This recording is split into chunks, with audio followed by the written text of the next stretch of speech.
ఇలాంటి పరిస్థితి ఈ రాష్ట్రంలో ఉంది. మొట్టమొదటిసారిగా ఇలాంటి పరిస్థితులు మార్చాలి అని చెప్పి తాపత్రయపడిన ప్రభుత్వం ఎప్పుడైనా వచ్చి ఎస్ఆర్సీపీ ప్రభుత్వం అని చెప్పి కూడా గర్వంగా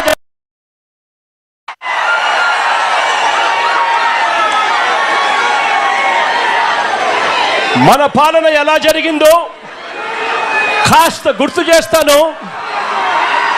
మన పాలనలో జరిగిన కాస్త గుర్తుకు చేస్తాను.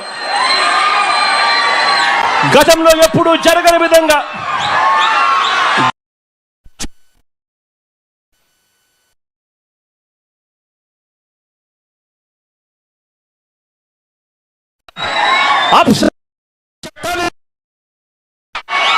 Andhra Pradesh state aquaculture development authority 2020 ఆగస్టులో మన ప్రభుత్వం ఏకంగా చట్టమే తీసుకొచ్చింది. ఈ ఆప్సెడాకు సాక్షాత్తు ముఖ్యమంత్రి చైర్మన్ గా ఉంటాడు అని చెప్పి ఆప్సెడా చట్టంలో నిర్దేశించడం జరిగింది. ఆక్వా రంగంలో ఒక రెగ్యులేటరీ బాడీని తీసుకొని వస్తే ఆ రెగ్యులేటరీ బాడీకి ఆప్సెడా అని పేరు పెట్టి ఆ రెగ్యులేటరీ బాడీకి సీఎంఏ చైర్మన్ గా ఉంటూ సీడ్ రేట్లు, ఫీడ్ రేట్లు, మందుల రేట్లు, ప్రాసెసింగ్, కొనుగోలు ధరలు, మార్కెటింగ్, వీటిలో ఎక్కడ ఏ సమస్య వచ్చినా కూడా రైతాంగానికి నేరుగా తోడుగా ఉండేది ముఖ్యమంత్రి ఉంటాడు అని చెప్పి ఒక చట్టాన్ని తీసుకొని వచ్చి రైతులకు తోడుగా నిలబడ్డారు. కానీ ఈరోజు ఏం జరుగుతుంది? ఈరోజు అదే చట్టాన్ని నిర్వీర్యం చేస్తా ఉన్న పరిస్థితులు ఈరోజు రాష్ట్రంలో మన కంపెనీలన్నీ కూడా ఇష్టానుసారంగా ఫీడ్ ధరలు పెంచుకుంటూ పోతా ఉన్నారు. ఇదే చంద్రబాబు నాయుడు గారు ఎందుకు వీరిని నివారించలేకపోతా ఉన్నారు అని చంద్రబాబు నాయుడు గారిని గట్టిగా నిలదీస్తూ అడుగుతా ఉన్నాను.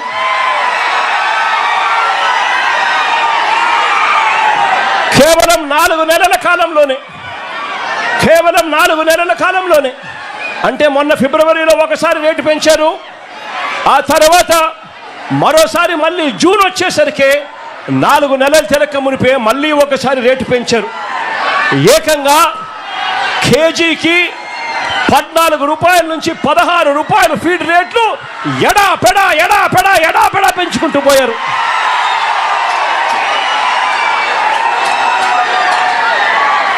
రైతుల అంగీకారం లేకుండానే, రైతుల గోడు వినకుండానే ఆప్సెడా చట్టాన్ని ధిక్కరించి వీళ్ళు ఇష్టానుసారంగా రేట్లు పెంచుకుంటూ పోతా ఉన్నారు. ఆశ్చర్యం ఏమిటి అనంటే ఒకవైపున రేటు చూస్తే 4 నెలలు తిరక్క మునిపే ఏకంగా కేజీకి 14 రూపాయల నుంచి 16 రూపాయలు ఆక్వా రేట్లు, ఫీడ్ రేట్లు పెంచి తూతూ మంత్రంగా చంద్రబాబు గారు చెప్పారు అనంటూ 2 రూపాయలు తగ్గించారు. నేను అడుగుతా ఉన్నాను, కేజీకి పెంచింది 4 నెలలు తిరక్క మునిపే 14 రూపాయల నుంచి 16 రూపాయలు పెంచింది ఎక్కడ? తగ్గించింది కేవలం ముష్టేసినట్టు 2 రూపాయలు తగ్గించడం అంటే ఏమిటి అని అడుగుతా ఉన్నా. ఇది ఎలా ఉంది అనంటే చంద్రబాబు నాయుడు గారి భాషలో చెప్పాలి అంటే 100 కొరడాల దెబ్బలు కాదు 98 కొరడాలే అని చెప్పినట్టుగా ఉంది చంద్రబాబు నాయుడు గారి భాషలో. నేను అడుగుతా ఉన్నాను, ఈరోజు ఆక్వా పంటలో ఫీడ్ ఖర్చు 60% కేవలం ఫీడ్ ఖర్చే ఈరోజు ఆక్వా పంటలో అవుతుంది. అలాంటిది ఇష్టానుసారంగా ఫీడ్ రేట్లు పెంచుకుంటూ పోతే రైతాంగం ఎలా బ్రతుకుతుంది అని చెప్పి నేను చంద్రబాబు నాయుడు గారి ప్రభుత్వాన్ని గట్టిగా నిలదీస్తూ అడుగుతా ఉన్నా. ఇదే ఫీడ్ తయారు చేసే కంపెనీ వాళ్ళు ఇదే ఫీడ్ తయారు చేసేందుకు వాడే ఈ సోయా, ఈ ఫిష్ మీలు, ఇతర మినరల్ మిక్స్చర్ రేట్లు పెరిగాయి కాబట్టి మేము రేట్లు పెంచుతా ఉన్నాము, పెంచక తప్పడం లేదు అని చెప్పి వీళ్ళు అంటా ఉన్నారు.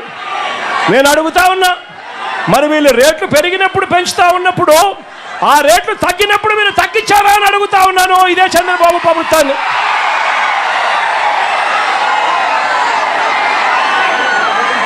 రేట్లు పెంచడానికి ఒక హేతుబద్ధత అనేది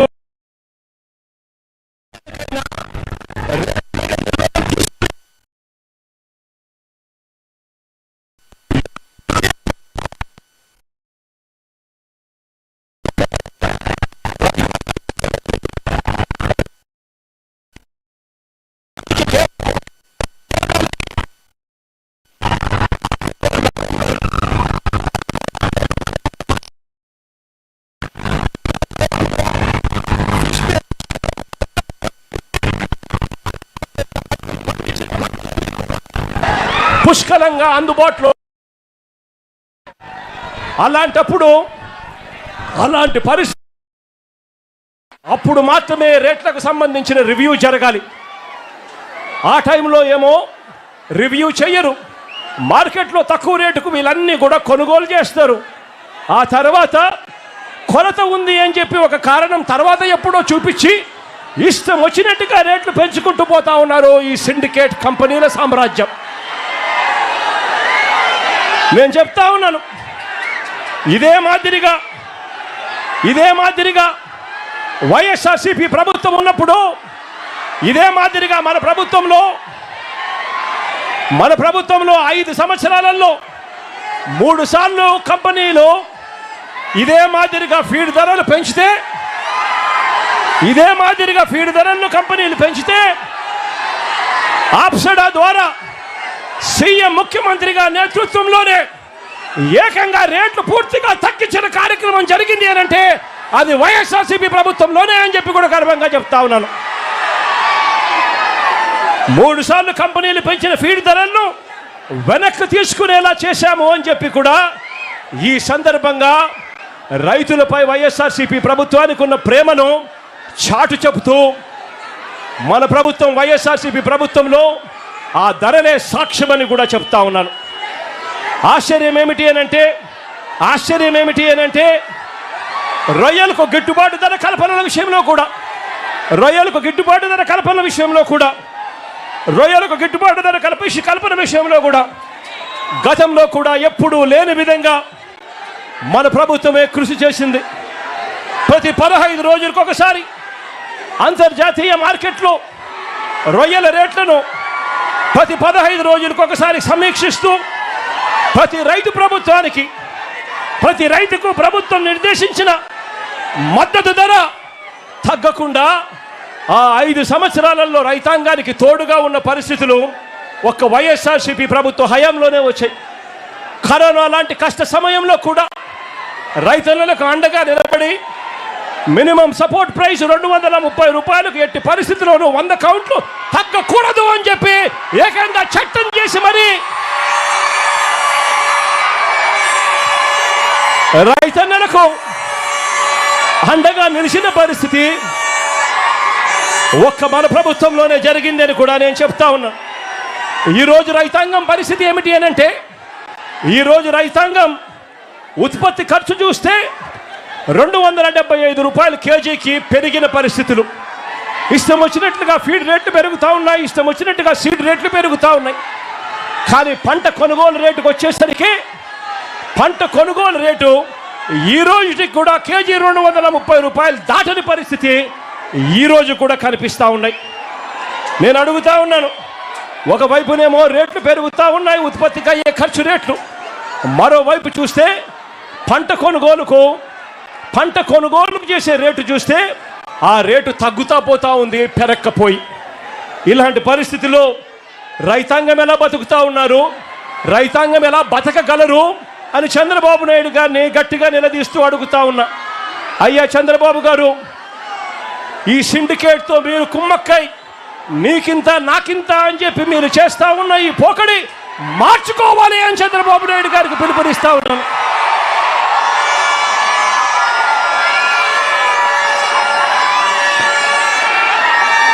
ఆక్వా రంగంలో ఉన్న రైతాంగం సంక్షోభం అన్నది ఎప్పుడు ఆ రైతాంగానికి అండగా నిలబడిన అడుగులు ఎప్పుడు పడ్డాయి అంటే వైఎస్ఆర్సీపీ ప్రభుత్వ హయాంలోనే. అంతవరకు ఎప్పుడు చూడని విధంగా, గతంలో ఎప్పుడు జరగని విధంగా రూపాయిన్నరకే కరెంట్ ఇచ్చిన ప్రభుత్వం ఏదైనా ఉంది అని అంటే అది వైఎస్ఆర్సీపీ ప్రభుత్వమే అని చెప్పి కూడా గర్వంగా నేను చెప్పగలుగుతా. ఏకంగా వైఎస్ఆర్సీపీ ప్రభుత్వ హయాంలో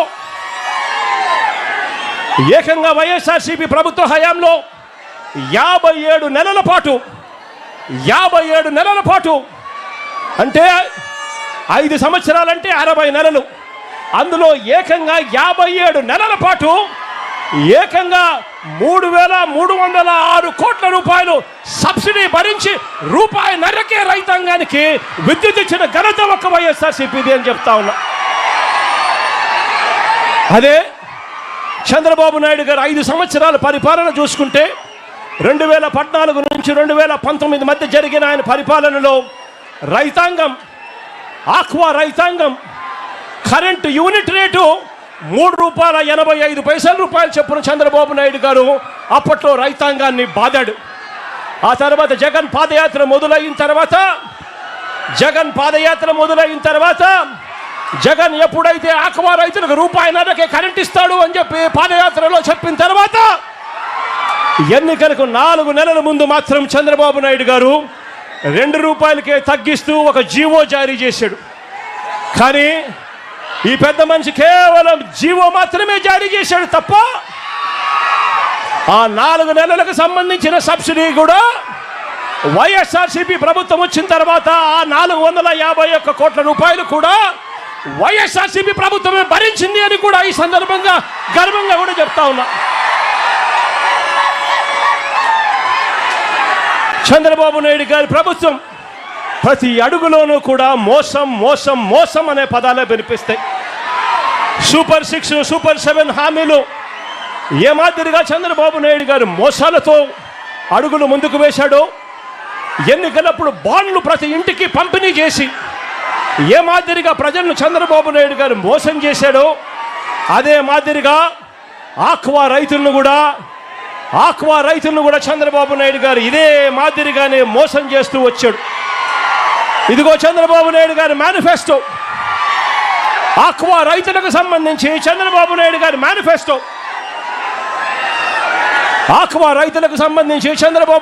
మేనిఫెస్టో, చంద్రబాబు నాయుడు గారు చెప్పాడు అవసరమైన జిల్లాలలో 5,000 టన్నుల కోల్డ్ స్టోరేజ్ అన్నాడు. కట్టాడా అని అడుగుతా ఉన్నాను.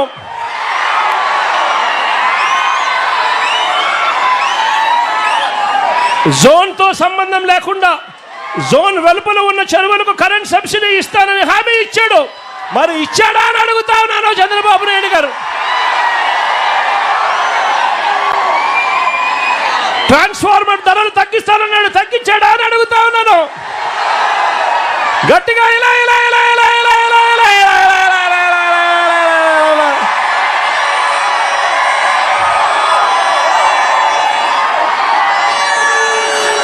ఏరియేటర్లకు సబ్సిడీ ఇస్తానన్నాడు, ఇచ్చాడా అని అడుగుతా ఉన్నాను. ఇలా ఇలా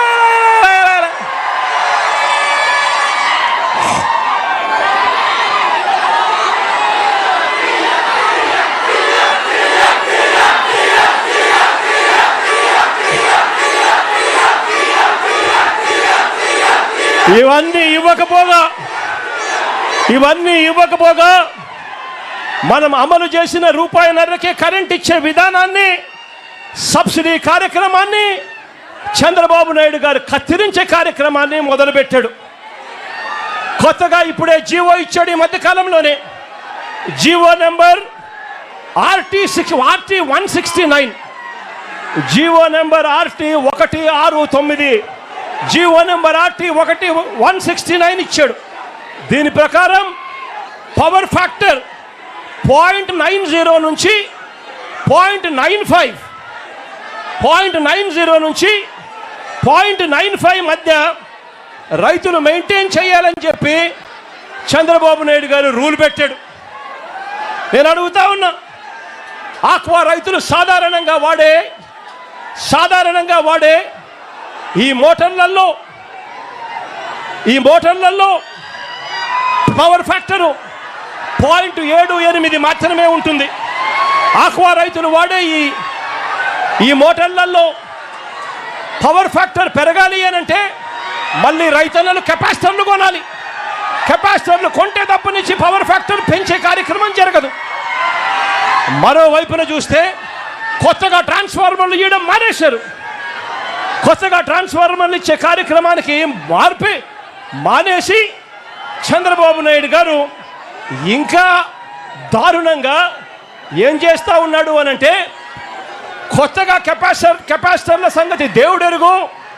కొత్తగా కనెక్షన్లు ఇచ్చే వాటికి ఏకంగా పెండింగ్లో ఉన్నవెంతో తెలుసా? ఏకంగా 12,000 కనెక్షన్లు 12,000 కనెక్షన్లు ఈరోజు పెండింగ్లో ఉన్నాయి.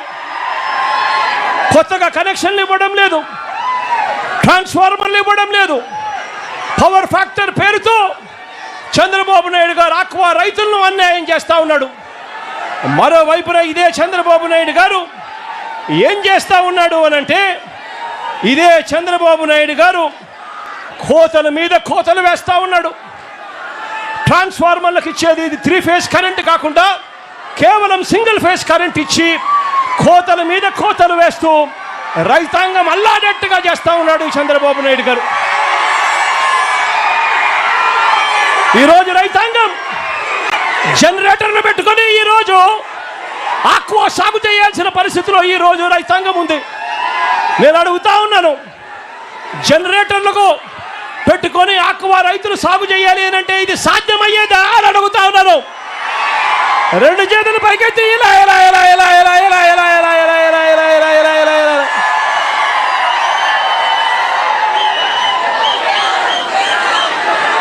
అదే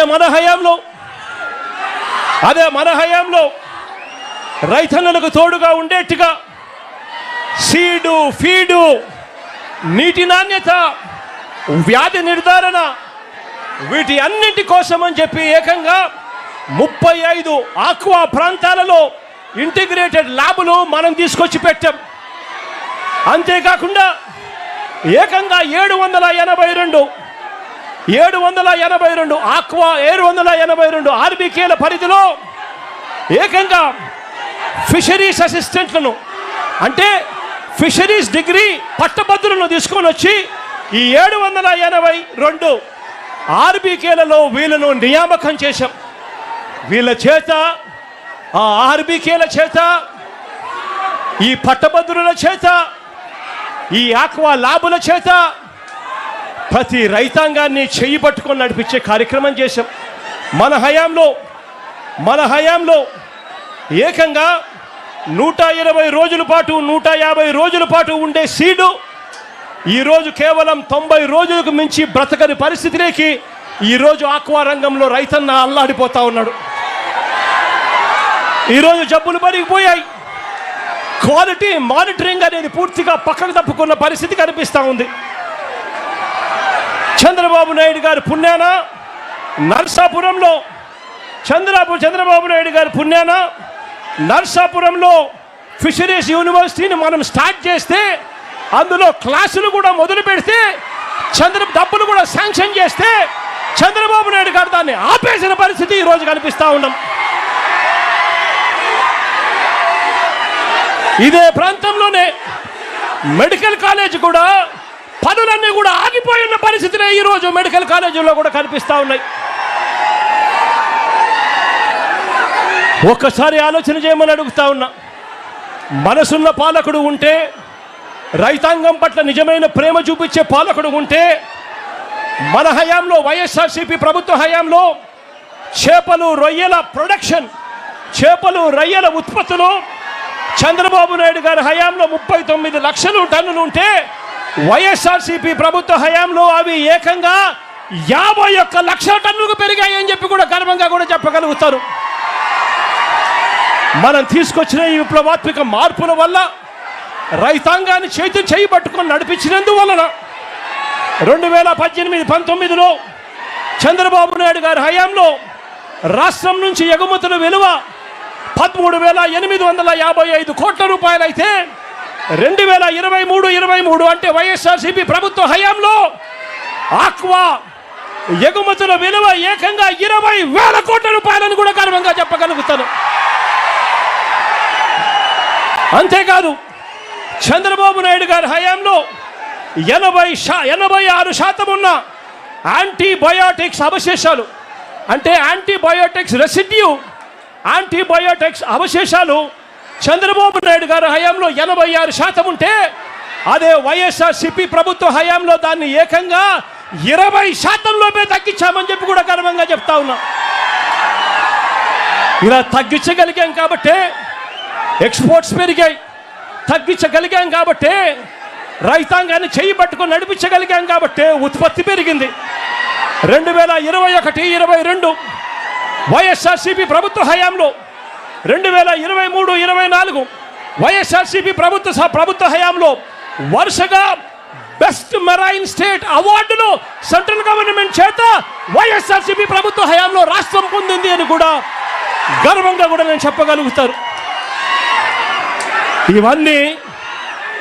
ఇవన్నీ మనసున్న ప్రభుత్వం మనసు పెట్టి చేస్తే రైతులను ఎలా ఆదుకోగలుగుతుంది, రైతులకు ఎలా తోడుగా నిలబడగలుగుతుంది అని చెప్పడానికి ఈ 2 ప్రభుత్వాల మధ్య తేడా కనిపించేట్టుగా మీ అందరికీ కూడా సవివరంగా వివరించడం జరిగింది.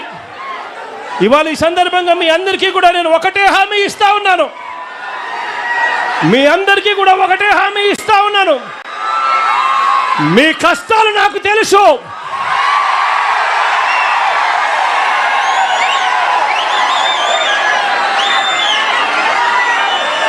నేను ఉన్నాను అని మాత్రం మీ అందరికీ చెప్తా ఉన్నాను.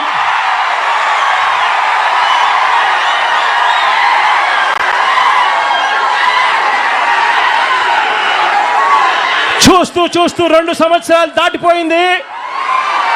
కళ్ళు మూసుకొని కళ్ళు తెరిచేసరికి మరో 3 సంవత్సరాలు కూడా పోతాయి. ఆ తర్వాత రైతుల ప్రభుత్వం వస్తుంది అని చెప్పి కూడా ఈ సందర్భంగా గర్వంగా చెప్పగలుగుతాను. మళ్ళీ ఆప్షడా పూర్వ వైభవంలోకి వస్తుంది. ముఖ్యమంత్రి చైర్మన్ గా కూర్చుంటాడు. ఈ సిండికేట్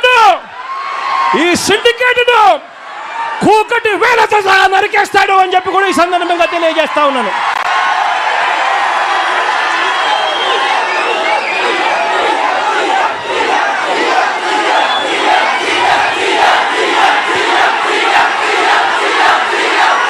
అంతవరకు ఈ ప్రభుత్వం మీద ఒత్తిడి తీసుకొచ్చే కార్యక్రమాలు ముమ్మరంగా సాగుతాయి. వైఎస్ఆర్సీపీ ప్రభుత్వం ఆక్వా రైతులకు, రైతాంగానికి, అన్ని పంటలు కోల్పోయి ఉన్న ఈ రాష్ట్రంలో రైతాంగానికి ప్రతి పంట వేసిన ప్రతి రైతాంగానికి చెయ్యి పట్టుకొని నడిపిస్తూ ఆ రైతాంగానికి తోడుగా ఉంటూ ఆ రైతన్నల కోసం ఉద్యమ బాట పడుతుంది అని చెప్పి కూడా ఈ సందర్భంగా ఖచ్చితంగా చెప్తా ఉన్నాను. నా పక్కనే పొగాకు రైతులు కనిపిస్తా ఉన్నారు, పొగాకు చూపిస్తా ఉన్నారు. పరిస్థితి ఒక్కసారి చూస్తే వరుసగా 2 ఏళ్ళు పొగాకు పంటకు గిట్టుబాటు ధర రైతులకు రాక రైతు ఎక్కుతా ఉన్నారు. రోడ్ల మీద రైతులు కనిపిస్తా ఉన్నారు. కానీ ఈ ప్రభుత్వం పట్టించుకునే పరిస్థితి కనిపించదు. ఇలా ఒక్క పొగాకు రైతే కాదు, ఏ పంట చూసుకున్నా కూడా రైతన్నలకు గిట్టుబాటు ధర రాని పరిస్థితే కనిపిస్తుంది. ఆర్బీకేలు నిర్వీర్యమైపోయిన పరిస్థితులు కనిపిస్తాయి. ఉచిత పంటల బీమా లేకుండా పోయిన పరిస్థితులు కనిపిస్తాయి. సమయానికే ఇచ్చే ఇన్పుట్ సబ్సిడీ కనపడకుండా పోయిన పరిస్థితులే కనిపిస్తాయి. రైతు భరోసా అన్నది ఒక మోసంగా మిగిలిపోయిన పరిస్థితులే కనిపిస్తాయి. ఈరోజు ఇటువంటి బాధాకరమైన పరిస్థితిలో ఉన్న ప్రతి రైతన్నకు వైఎస్ఆర్ కాంగ్రెస్ పార్టీకి చెందిన ప్రతి కార్యకర్త తోడుగా ఉంటాడు అని చెప్పి ఈ సందర్భంగా మరొక్కసారి భరోసా ఇస్తూ మీ అందరి ప్రేమానురాగాలకు, ఆప్యాయతలకు 2 చేతులు జోడించి పేరున హృదయపూర్వకంగా కృతజ్ఞతలు తెలుపుకుంటూ సెలవు తీసుకుంటున్నాను.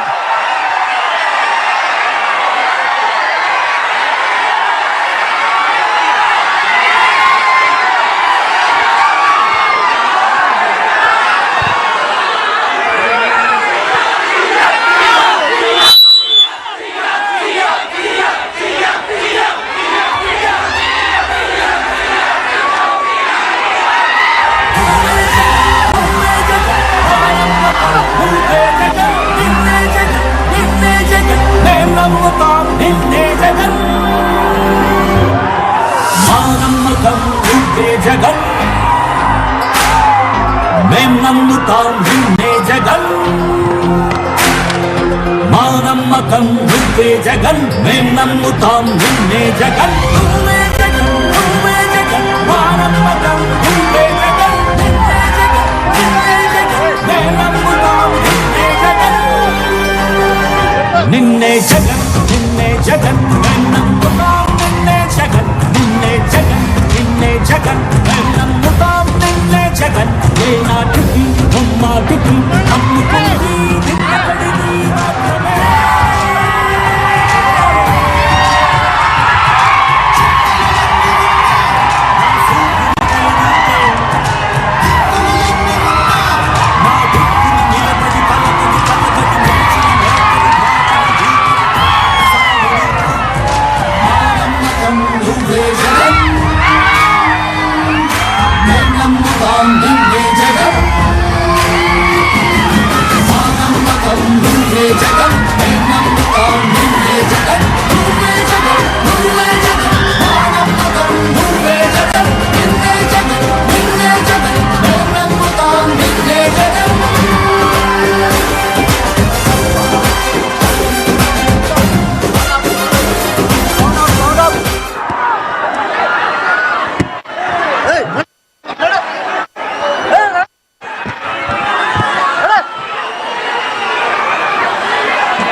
ఈరోజు కూరుకుపోయి ఉన్న పరిస్థితులు ఈ రాష్ట్రంలో కనిపిస్తా ఉన్నాయి.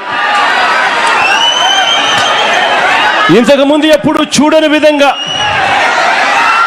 ఎప్పుడూ కూడా రాష్ట్రంలో జరగని విధంగా ఈరోజు ఆక్వా రంగము మొత్తం మీద రైతాంగం అంతా కూడా ఈరోజు వేసిన ఏ పంటకు కూడా గిట్టుబాటు ధరలు రాని పరిస్థితిలో రైతాంగం ఉంటే ఆక్వా